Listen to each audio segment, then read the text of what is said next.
এই উম্মত তো এক নেকি দিয়া জান্নাতে যাবে। কয় নেকি দিয়া? একটা নেকি দিয়া জান্নাতে যাবে এই উম্মত। অন্য উম্মতের কথা জানি না আমি, এই উম্মত এক নেকি দিয়া জান্নাতে যাবে। নবীর একটা আদর্শের কারণে জান্নাতে যাবে। সিরত মানি আদর্শ, আর এটা আমরা কদমে কদমে মুহতাজ।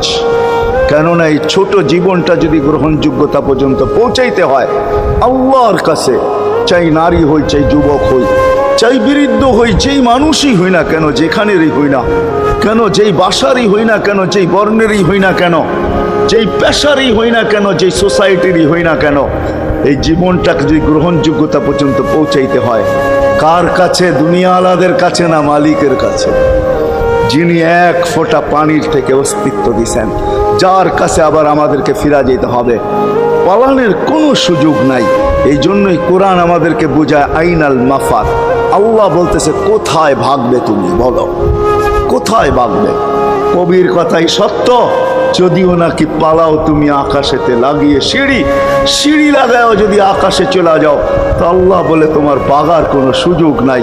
কেননা ইল্লা বি সুলতান, ওইখানেও আমার রাজত্ব, এইখানেও আমার রাজত্ব,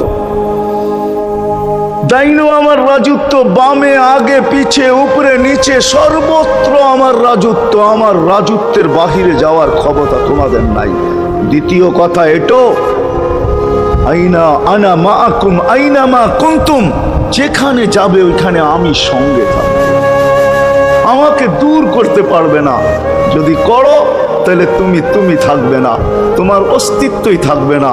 কেন আমাদের ভিতরে আল্লাহ নাই বটে, কিন্তু আল্লাহর একটা পাওয়ার আছে যেটাকে রূহ বলে। কুলির রূহ মিন আমরি রব্বি, আল্লাহর একটা পাওয়ার, একটা সিফত, সবচেয়ে শক্তিশালী পাওয়ার যেটা, ওটা আমাদের ভিতরে আল্লাহ ঢুকায় রাখছেন, যেটাকে আমরা রূহ বলি।